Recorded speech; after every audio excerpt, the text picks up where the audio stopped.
మాజీ మంత్రి తలసాని శ్రీనివాస్ యాదవ్పై నిన్న పోలీసులు కేసు నమోదు చేశారు. దానికి సంబంధించి ఒకసారి కారణాలు చూసే ప్రయత్నం చేద్దాం. తలసానిపై కేసు నమోదు, సీఎంపై వాక్యాల నేపథ్యంలో కేసు, ఎస్ఆర్ నగర్ పిఎస్లో కాంగ్రెస్ నేత ఫిర్యాదు, జీహెచ్ఎంసీ డివిజన్ల విభజనపై రాజకీయ దుమారం, ఆవేశంలో అన్నానంటూ శ్రీనివాస్ వివరణ, వాక్యాలను వెనక్కి తీసుకున్న మాజీ మంత్రి కేసు నమోదు చేసి దర్యాప్తు చేపట్టిన పోలీసులు అంటూ కూడా చూడొచ్చు. ఇక ఏదైతే నిన్న డివిజన్లకు సంబంధించి జీహెచ్ఎంసీకి సంబంధించినటువంటి డివిజన్ల పునర్విభజన నేపథ్యంలో అక్కడ ఉన్నటువంటి మాజీ మంత్రి శ్రీనివాస్ యాదవ్ మరి ముఖ్యమంత్రి రేవంత్ రెడ్డిపై వ్యాఖ్యలు చేశారట. దానికి సంబంధించి మరి ఈగో హర్ట్ అయిందని ఒక వ్యక్తి వెళ్ళి మరి కేసు నమోదు చేశారంట.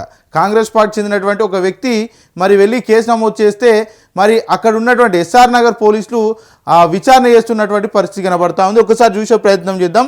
ముఖ్యమంత్రి రేవంత్ రెడ్డిని ఉద్దేశించి వ్యాఖ్యలు చేసిన మాజీ మంత్రి Sanath Nagar BRS party MLA Talasani Srinivas యాదవ్పై కేసు నమోదైంది. ఆయనపై చర్యలు తీసుకోవాలని కోరుతూ కాంగ్రెస్ నేత రవికిరణ్ ఇచ్చిన ఫిర్యాదు మేరకు హైదరాబాద్లోని ఎస్ఆర్ నగర్ పోలీసులు కేసు నమోదు చేసి దర్యాప్తు ప్రారంభించారు. కాగా జీహెచ్ఎంసీ డివిజన్ల పునర్విభజన ప్రతిపాదనను వ్యతిరేకిస్తూ ఇటీవల సికింద్రాబాద్లో జరిగిన ఓ కార్యక్రమంలో తలసాని మాట్లాడుతూ సికింద్రాబాద్ను ముక్కలు చేయాలని చూస్తే నిన్ను ముక్కలు చేస్తామంటూ సీఎం రేవంత్ రెడ్డిని ఉద్దేశించి ఆయన హెచ్చరికలు జారీ చేశారు. ఈ వ్యాఖ్యలు రాజకీయ దుమారం రేపాయి. ఏమన్నాడు? ఏదైతే డివిజన్లను ముక్కలు చేయాలని చూస్తే, సికింద్రాబాద్ను ముక్కలు చేయాలని చూస్తే నిన్ను ముక్కలు చేస్తామంటూ కూడా ఆయన వ్యాఖ్యలు చేశారు. ఆ తర్వాత కూడా మరి ఏదైతే దీనికి సంబంధించి కూడా తలసాని శ్రీనివాస్ యాదవ్ ఆయన ఏదైతే వ్యాఖ్యలు చేసిండో అవి వెనక్కి తీసుకున్నారు. కానీ ఇక్కడ మరి వివాదం ముదరడంతో తలసాని శ్రీనివాస్ యాదవ్ తన వ్యాఖ్యలను వెనక్కి తీసుకున్నట్లు ప్రకటించారు. కేవలం ఆవేశంలోనే ఈ మాటలు అన్నానని, అందులో ఎలాంటి దుర్దేశం లేదని వివరణ ఇచ్చారు. రాజ్యాంగబద్ధమైన పదవుల్లో ఉన్న వారిని తాను గౌరవిస్తానని తెలిపారు. అయినప్పటికీ కాంగ్రెస్ నేత ఫిర్యాదు మేరకు పోలీసులు కేసు నమోదు చేశారు. జీహెచ్ఎంసీ విభజనను వ్యతిరేకిస్తూ ఆందోళనలు చేపడతామని తలసాని ఇప్పటికే ప్రకటించిన విషయం తెలిసిందే. తలసాని శ్రీనివాస్ యాదవ్ మరి ఆయన చెప్తా ఉన్నారు, రాజ్యాంగబద్ధమైనటువంటి పదవుల్లో ఉన్నటువంటి వ్యక్తులను ఖచ్చితంగా గౌరవిస్తాను, కాకపోతే కొద్ది ఆవేశంలో అక్కడ ఉన్నటువంటి పరిస్థితుల నేపథ్యంలో నేను తట్టుకోలేక ఆ విధంగా వ్యాఖ్యలు చేశాను, ఏదైతే నేను వ్యాఖ్యలు చేశానో వాటిని వెనక్కి తీసుకుంటున్నానంటూ కూడా ఆయన ప్రకటించారు. కానీ అక్కడ ఉన్నటువంటి కాంగ్రెస్ నేతలు కొత్త మరి వాళ్ళ బాస్ తోటి మెప్పొందులు పొందాలనే ఉద్దేశంతో ఆయన మీద ఎస్ఆర్ నగర్ పోలీస్ స్టేషన్లో కేసు నమోదు చేశారు.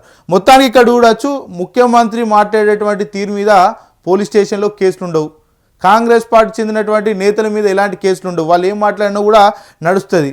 మంత్రులకు సంబంధించి ఎన్ని దందాలు చేసినా బట్టబయలైనా కూడా వాటి మీద కేసులు ఉండవు. కేవలం ఎవరైతే ప్రశ్నిస్తారో, తెలంగాణ రాష్ట్రంలో ఎవరైతే ప్రశ్నిస్తారో, ప్రతిపక్షాలు కావచ్చు, ప్రజాసంఘ నేతలు కావచ్చు, సామాజిక ఉద్యమకారులు కావచ్చు, జర్నలిస్టులు కావచ్చు, ఎవరు ప్రశ్నించినా, విద్యార్థులు ప్రశ్నించినా కూడా కేసులు నమోదు చేస్తూ ఉన్నారు. ఇది చాలా గుర్తుపెట్టుకుంటా ఉన్నారు, జనాలంతా కూడా చూస్తూ ఉన్నారు, గమనిస్తూ ఉన్నారు. మీరు పెట్టేటువంటి కేసులకు ఎవరు కూడా భయపడేటటువంటి పరిస్థితులు ఉండవు. కాంగ్రెస్ పార్టీ నేతలు ఇవి తగ్గించుకోవాలి. ప్రజల్లో చాలా వరకు సమస్యలు ఉన్నాయి, ఆ సమస్యల మీద మీరు దృష్టి పెట్టి వాటిని పరిష్కరించడానికి మీరు ప్రయత్నించాలి. కానీ ఈ విధంగా ప్రతిపక్షాల గొంతు నక్కే ప్రయత్నం చేస్తే ఎవరు కూడా సహించేది ఉండదు. ఎవరైనా జర్నలిస్టులు ప్రశ్నిస్తే వాళ్ళ మీద కేసులు పెడతారు, ప్రతిపక్ష నేతలు ప్రశ్నిస్తే వాళ్ళ మీద కేసులు పెడతా ఉంటారు. అంటే ఈ విధంగా కేసులు పెట్టుకుంటూ పోతే మరి పోలీస్ స్టేషన్లో పూర్తి మొత్తంలో ఫైళ్ళు నిండి జాగలేనటువంటి పరిస్థితులు ఏర్పడతాయి. ఇవాళ మీ ప్రభుత్వం ఉన్నాయని మీరు ఇష్టం ఉన్నట్టు కేసులు పెడతా అని నడవదు. ఆయన ఆల్రెడీ వెనక్కి తగ్గి ఆయన ఉపసంహరించుకున్నాడు. ఆయన చేసినటువంటి ఏదైతే కామెంట్స్ ఉంటే అన్నిటిని కూడా వెనక్కి తీసుకున్నప్పుడు మీరు ఆగాలి. కానీ ఇక పోలీస్ స్టేషన్లు మా చేతులు ఉన్నాయి, పోలీసులు వాళ్ళంతా మా చేతులు ఉన్నారు, మా హోంమంత్రి మా ముఖ్యమంత్రి అని మీరు ఇష్టం ఉన్నట్టు వివరిస్తే రాష్ట్ర ప్రజలు మాత్రం ఖచ్చితంగా గమనిస్తూ ఉన్నారు. మళ్ళీ ఈ కేసులు ఎట్లుంటాయంటే, ముఖ్యమంత్రి రేవంత్ రెడ్డి ఇప్పుడు ముక్కలు చేస్తామంటే సరే, తప్పే, ఆ విధంగా మాట్లాడడం తప్పే. కాకపోతే స్వయాన ముఖ్యమంత్రి రేవంత్ రెడ్డి గతంలో ఉన్నటువంటి ముఖ్యమంత్రిని చచ్చిపోవనే విధంగా మాట్లాడిండు, ప్రేరేపించిండు. ప్రతిపక్ష నేతలను ఇష్టం ఉన్నట్టు మాట్లాడుతూ ఉన్నాడు. అసలు సంబంధమే ఉండదు, ఆయన మాట్లాడే విధానానికి కావచ్చు, ఆయన పొందుతున్నటువంటి పదవికి అసలు సంబంధమే ఉండదు, ఇష్టానురీతిలో మాట్లాడుతూ ఉన్నారు. ఈ మధ్య కాలంలో మరి కొండ సురేఖకు సంబంధించినటువంటి ఉదాంతం ఏదైతుందో, మరి అంత పెద్ద ఎత్తున కొండ సురేఖ సాక్షాత్తు ఆ మంత్రి కొండ సురేఖ కూతురే ఆరోపించింది. ఈ విధంగా వ్యవహరిస్తూ ఉన్నారు, గన్నులు పట్టుకొని పోయి బెదిరిస్తూ ఉన్నారు అంటూ కూడా మరి చెప్తా ఉన్నారు. వాటి మీద కేసులు ఏమైనాయి? ఈ మధ్య కాలంలో కాంగ్రెస్ పార్టీకి సంబంధించినటువంటి మరి ఒక నియోజకవర్గ ఇన్ఛార్జ్ సంపత్ డైరెక్ట్ గన్ను పెట్టుకొని బెదిరించిందని కూడా ఒక ఆరోపణ బలంగా వినిపిస్తూ ఉంది. వాటి మీద కేసులు ఏమైనాయి? ఆ సిట్ ఏదో దాని మీద వేయచ్చు కదా, మీరు పెట్టినటువంటి సిట్ ఏదో దాని మీద వేయచ్చు కదా. ఈ జర్నలిస్టులను భయభ్రాంతులకు గురి చేయడం, సోదాలు నిర్వహిస్తామని లీక్లు ఇవ్వడం, ఈ విధంగా వివరిస్తే రేపటి రోజున పరిస్థితులు ఏ విధంగా ఉంటాయి తెలంగాణలో? ఇదా కావాల్సింది జనాలకు? అంటే ఒక సమస్య ఉంటే సమస్య మీద మీరు దాని మీద దృష్టి కేంద్రీకరించి పనిచేయాలి. కానీ అవన్నీ పక్కన పెట్టి సెటిల్మెంట్లకు తెలంగాణ అడ్డానే విధంగా కూడా మీరు ప్రవర్తించడం ఒకసారి చూస్తే బాధ కలుగుతూ ఉంది. ఎందుకంటే సాధించుకున్నటువంటి తెలంగాణలో మరి ఈ పోలీసుల అరాచకాలు కూడా చాలా దారుణంగా ఉన్నాయి. ఎందుకంటే ప్రతిపక్ష నేతలపై కేసులు పెడితే, సాక్ష్యాలతోపై కేసులు పెడితే వాటిని రిసీవ్ చేసుకోరు, కేసులు నమోదు చేయరు, ఎఫ్ఐఆర్ చేయరు.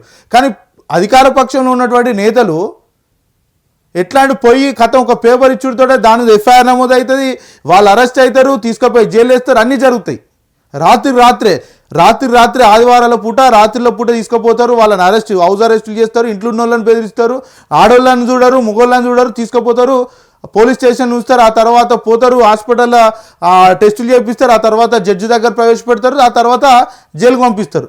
అంత ప్రభుత్వం ఉంది, హోంశాఖ మా దగ్గరనే ఉందని ఇష్టం ఉన్నట్టు వివరిస్తే రాబోయే రోజుల్లో పెద్ద దెబ్బ చూడబోతారు, పెద్ద నష్టం చూడబోతారు తెలంగాణ రాష్ట్రంలో.